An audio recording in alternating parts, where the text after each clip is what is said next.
और 29 अक्टूबर 2018 Sukarno Hata international airport, Jakarta, Indonesia. समय सुबह के 6:20 बोइंग 737 मैक्स 8 का एक विमान इसी एयरपोर्ट से उड़ान भरने की तैयारी कर रहा था। इसे लाइन एयर ऑपरेट कर रही थी। Call sign flight 160। ये बिल्कुल ही नया प्लेन था। बस 2 महीने पहले ही लाइन एयर ने इसे खरीदा। ये प्लेन करीब 800 घंटों तक उड़ान भर चुका था। इसके बाद इसे मेंटेनेंस के लिए भेज दिया गया क्योंकि इस प्लेन में काफी शिकायतें आ रही थी। मेंटेनेंस में लाइन एयर के AOA यानी कि एंगल ऑफ अटैक सेंसर को बदला गया, लेकिन बिना कैलिब्रेशन के ही वापस लाइन एयर को सौंप दिया गया और लाइन एयर ने क्रॉस चेक भी नहीं किया कि एंगल ऑफ अटैक सेंसर सही से काम कर रहा है या नहीं। ये सेंसर आगे चल के बहुत दिक्कतें खड़ी करने वाली थी। इस प्लेन को एक भारतीय कैप्टन भाई वे सुनेजा उड़ा रहे थे। ये 31 वर्ष के थे। इनके पास 6028 फ्लाइट आवर का एक्सपीरियंस था। वहीं फर्स्ट ऑफिसर हरवीनो थे। इनकी उम्र 41 वर्ष थी। 5100 फ्लाइट आवर का एक्सपीरियंस था इनके पास। प्लेन में 181 पैसेंजर्स और 8 क्रू मेंबर सवार होने लगे। इस प्लेन को जकार्ता से पिनांग जाना था। 6:20 ATC ने टेक ऑफ क्लियरेंस दे दिया। अब प्लेन रनवे पर रन करते हुए टेक ऑफ कर गया। करीब 1-1.25 घंटे में इस प्लेन को पिनांग पहुंच जाना था, लेकिन टेक ऑफ के महज 2 मिनट बाद ही एक के बाद एक गड़बड़ी शुरू होने लगी। प्लेन का योक तेजी से हिलने लगा। नॉर्मली ऐसा तभी होता है जब प्लेन कम स्पीड में फ्लाई कर रहा हो। इसलिए कैप्टन सुनेजा ने एयर स्पीड को चेक किया। एयर स्पीड को देखकर वो हैरान हो गए। दोनों साइड के डिस्प्ले में अलग अलग रीडिंग शो कर रहा था। इस प्लेन को करीब 8000 फीट पर जाकर ATC को इन्फॉर्म करना था, लेकिन दोनों नेविगेशन डिस्प्ले में भी एल्टीट्यूड अलग अलग दिखाई दे रहा था। इसलिए कैप्टन ने यह डिसाइड किया कि वो और ऊपर नहीं जाएंगे। ATC भी इस बात से अनजान थे कि आखिर लाइन एयर फ्लाइट 610 के साथ चल क्या रहा है। जब भी उड़ान के दौरान कोई गड़बड़ी होती है तो उस गड़बड़ी का समाधान करने के लिए प्लेन में एक चेकलिस्ट होता है। इस चेकलिस्ट में लिखा था कि ऐसे कंडीशन में ऑटो पायलट और ऑटो थ्रस्ट को ऑफ कर दे। कैप्टन ने बिल्कुल ऐसा ही किया, लेकिन इसका अधिक फायदा हुआ नहीं। गड़बड़ी अब भी प्लेन का पीछा छोड़ने का नाम नहीं ले रही थी। अब प्लेन में एक नई प्रॉब्लम ने दस्तक दिया। ये प्रॉब्लम था स्टेबिलाईजेशन की। दरअसल प्लेन का नोज अपने आप नीचे जा रहा था। वहीं कैप्टन योक को पीछे खींचकर प्लेन को ऊपर उठाने की कोशिश कर रहे थे। ये सिलसिला लगातार चलता ही जा रहा था। प्लेन अप डाउन करना शुरू हो गया। दूर बैठा ATC भी अपने रडार में सब कुछ नोटिस भी कर रहा था। इसलिए उन्होंने फ्लाइट 610 से कांटेक्ट किया और पूछा कि क्या आप नीचे आ रहे हैं। कैप्टन ने जवाब देते हुए कहा कि प्लेन में कुछ टेक्निकल प्रॉब्लम हो चुकी है, पर ये प्रॉब्लम क्या थी कैप्टन को अब तक भी कुछ समझ में नहीं आ रहा था। शायद ऐसा इसलिए क्योंकि वो बहुत सारे कामों को एक साथ कर रहे थे। इंस्ट्रूमेंट्स पर नजर रख रहे थे, गिरते हुए प्लेन को बचाने की कोशिश भी कर रहे थे। वर्कलोड कम करने के लिए कैप्टन ने प्लेन का कंट्रोल फर्स्ट ऑफिसर को दे दिया ताकि कैप्टन सुनेजा सिचुएशन को समझकर इस प्रॉब्लम को फिक्स करने की कोशिश कर सके। उधर ATC ने भी ये कह दिया कि अगर आपको प्रॉब्लम हो रही है तो आप जहां चाहें उड़ सकते हैं। अब जैसे ही लाइन एयर का कंट्रोल फर्स्ट ऑफिसर ने लिया, प्लेन बेकाबू होकर तेजी से गिरने लगा और कुछ ही सेकंड्स में सब कुछ शांत हो गया। ATC ने बार बार पूछा, लाइन एयर फ्लाइट 610 क्या आप सुन सकते हैं? जवाब दीजिए, क्या आपको मेरी आवाज आ रही है? Line air flight 610। पर अफसोस कोई भी जवाब नहीं आया। ये प्लेन जावा सी में कहीं क्रैश हो चुका था। 150 से भी अधिक बोट्स और हेलीकॉप्टर्स को भेजा गया। समुद्र में मौजूद लोकल निवासियों ने कहा कि हमने प्लेन को गिरते हुए अपनी आंखों से देखा। करीब आधे घंटे बाद प्लेन के क्रैश का लोकेशन पता चल गया। हादसे के 2 दिन बाद 175 डाइवर्स को बुलाया गया ताकि वो समुद्र के अंदर यात्रियों के बॉडीज को और प्लेन के उन पुर्जों को ढूंढा जा सके जो इस प्लेन के गुत्थे को सुलझा सके। पर उससे पहले 189 लोगों के बॉडीज को खोजना था। 25 दिनों की लगातार खोजबीन के बाद 125 यात्रियों के बॉडी को खोज निकाला गया। बाकी बचे 64 लोग कहाँ गया पता नहीं। घटना के करीब 3 महीने के अंदर प्लेन का दोनों ब्लैक बॉक्स इन्वेस्टिगेटर्स के हाथ लग चुका था। अब वक्त आ चुका था पूरे केस को समझने की। इन्वेस्टिगेशन की टीम ने पाया कि प्लेन का नोज ऊपर नीचे जा रहा था और ये अपने रास्ते से भी भटक चुका था। तुरंत एटीसी को बुलाया गया। उन्होंने कहा कि हाँ, प्लेन में कुछ प्रॉब्लम चल रही थी। हमने रडार में भी नोटिस किया कि प्लेन ऊपर नीचे हो रहा है, इसलिए हमने उस एरिया के सारे एयरक्राफ्ट को खाली करा दिया। प्लेन के टेल में हॉरिजॉन्टल स्टेबिलाईजर होता है। इसके एंगल को ऊपर नीचे करके प्लेन के सेंटर ऑफ ग्रेविटी को बैलेंस किया जाता है। इसे मूव करने के लिए कॉकपिट में व्हील होता है। ये व्हील योक के इस बटन से भी घूम सकता है। कई बार ये फ्लाइट के दौरान ऑटोमेटिकली घूमता रहता है ताकि प्लेन के सेंटर ऑफ ग्रेविटी को मेंटेन किया जा सके। इन्वेस्टिगेटर्स का पूरा शक इसी पर था। सारी गड़बड़ी इसी वजह से हुई होगी। तभी उन्हें पता चला कि इस फ्लाइट से पहले प्लेन के एंगल ऑफ अटैक सेंसर को बदला गया था, क्योंकि बोइंग 737 मैक्स 8 के इस प्लेन में पायलट्स कई बार शिकायत कर चुके थे। प्लेन अपने आप नीचे जाने लग रहा था। इसी के रिस्पॉन्स में एंगल ऑफ अटैक सेंसर को बदल दिया गया।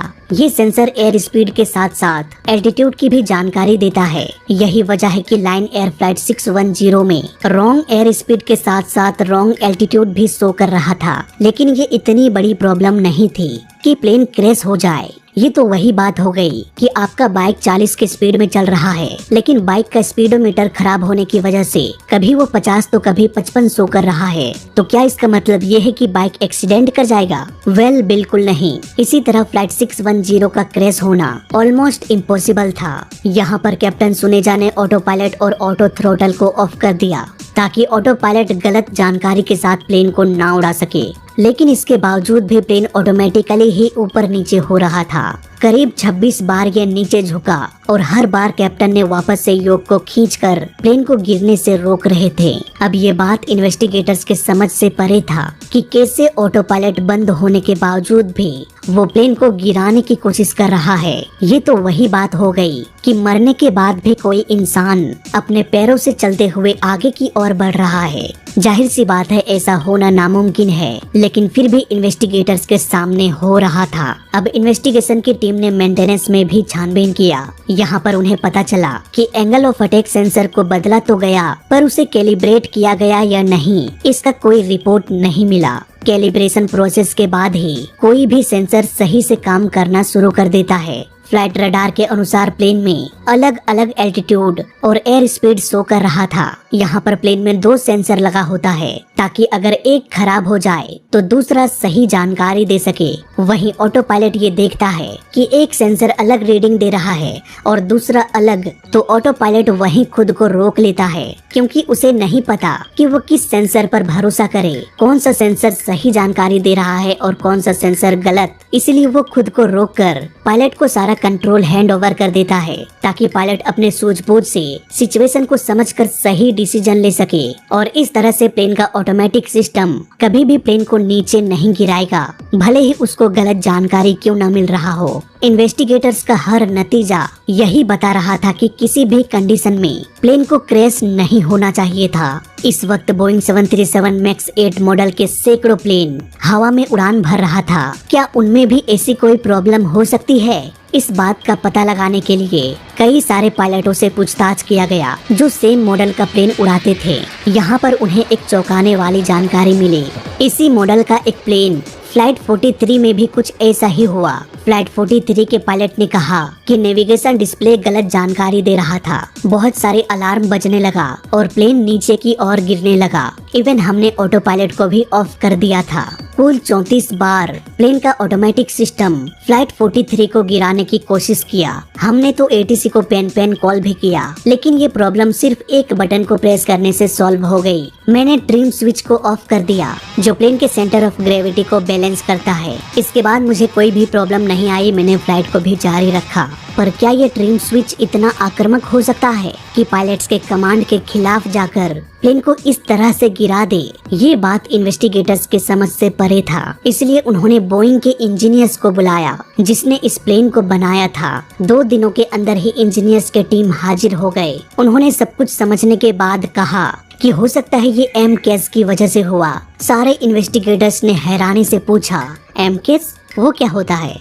हमने तो पूरे एविएशन कैरियर में इसका नाम भी नहीं सुना। अब यहाँ पर बोइंग के इंजीनियर्स ने एक छोटी सी कहानी सुनाई बोइंग 737 हमेशा से एक पॉपुलर मॉडल था जिसमें कई सारी मॉडिफिकेशंस किया गया, जैसे कि लैंडिंग व्हील को छोटा करना। अब यहाँ इसे टक्कर देने के लिए एयरबस ने A320 नियो को लॉन्च किया, जो एक बेहतरीन प्लेन होने के साथ साथ फ्यूल इफिशियंसी में भी काफी अच्छा था। इसलिए बोइंग ने भी 737 मॉडल को फ्यूल एफिशिएंट बनाने के लिए इंजन को चेंज करके बड़े इंजन लगाने का फैसला किया। लेकिन यहाँ दिक्कत ये हो गई कि छोटे लैंडिंग व्हील्स की वजह से प्लेन का ग्राउंड क्लियरेंस ऑलरेडी बहुत कम था। इसलिए उन्होंने नए इंजन को प्लेन के विंग्स में थोड़ा आगे करके फिट कर दिया। इंजन के फिटिंग के बाद इस प्लेन में एक समस्या हो गई। ये प्लेन कम स्पीड में, खासकर टेक ऑफ करते समय इसका नोज ऊपर उठने लग रहा था। प्लेन के सेंटर ऑफ ग्रेविटी में थोड़ी गड़बड़ी हो गई। इस प्रॉब्लम को सॉल्व करने के लिए बोइंग ने एक सॉफ्टवेयर को इंस्टॉल किया जिसका नाम था MCAS।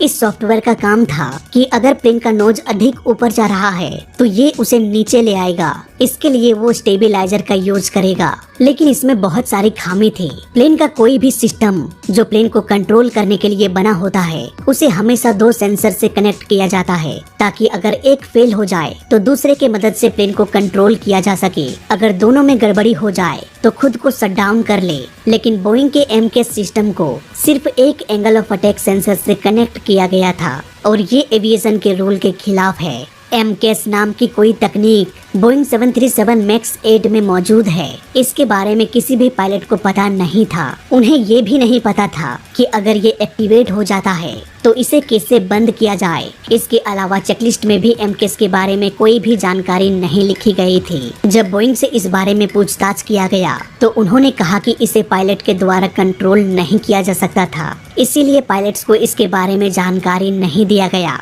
बोइंग को लग रहा था कि जब MCAS हॉरिजॉन्टल स्टेबिलाईजर को मूव करेगा तब कॉकपिट में ट्रिम व्हील ऑटोमेटिकली घूमने लगेगा और पायलट समझ जाएंगे कि ऑटोमेटिक सिस्टम प्लेन के नोज को अप या डाउन कर रहा है। इसके बाद वो इसे ऑफ कर सकते थे। MCAS बंद हो जाता, पर पता नहीं क्यों कैप्टन सुनेजा के दिमाग में ये बात नहीं आया। आखिर कॉकपिट में चल क्या रहा था? इसका जवाब कॉकपिट वॉइस रिकॉर्डर के पास था, जो कॉकपिट में हो रहे सारे आवाजों को रिकॉर्ड करता है। हादसे के करीब 2.5 महीने बाद कॉकपिट वॉइस रिकॉर्डर को खोज निकाला गया। इसे सुनने के बाद ये पता चला कि कॉकपिट में बहुत सारे अलार्म एक साथ बजने लगा।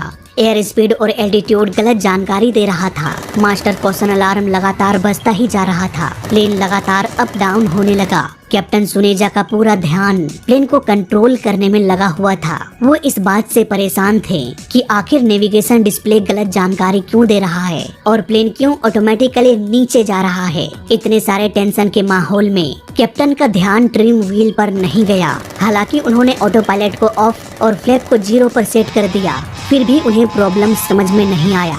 सिचुएशन को समझने के लिए कैप्टन ने कंट्रोल को पायलट को हैंडओवर कर दिया, पर को पायलट को अंदाजा भी नहीं था कि कितनी ताकत से MCAS प्लेन को गिराने की कोशिश कर रहा है। यही वजह है कि वो प्लेन को संभाल नहीं पाया और प्लेन क्रैश हो गया। पूरी घटना को एक सीक्वेंस में समझें तो मेंटेनेंस के दौरान एंगल ऑफ अटैक सेंसर को बदला गया, जिसे कैलिब्रेट नहीं किया गया, इसलिए वो गलत जानकारी देने लगा। इस गलत जानकारी को एक्सेप्ट किया MCAS सिस्टम ने और उसे लगा कि प्लेन का नोज ऊपर जा रहा है, इसलिए वो प्लेन के नोज को नीचे करने लगा। अब क्योंकि बोइंग ने इसे इस तरह से डिजाइन किया था कि पायलट इसे कंट्रोल नहीं कर सकते थे और किसी भी पायलट को इसके बारे में पता भी नहीं था, इसलिए ये डिसीजन ले पाना बहुत कठिन हो गया कि आखिर इस गिरते हुए प्लेन को रोका कैसे जाए। हालांकि ट्रिम स्विच को ऑफ करने से प्लेन का गिरना रुक सकता था, लेकिन इसके बारे में चेकलिस्ट में कुछ भी लिखा नहीं गया था। बोइंग को लग रहा था कि अगर ऐसा कुछ होता है तो पायलट ट्रिम स्विच को ऑफ कर देगा, लेकिन अफसोस ऐसा सिर्फ बोइंग को लगता था।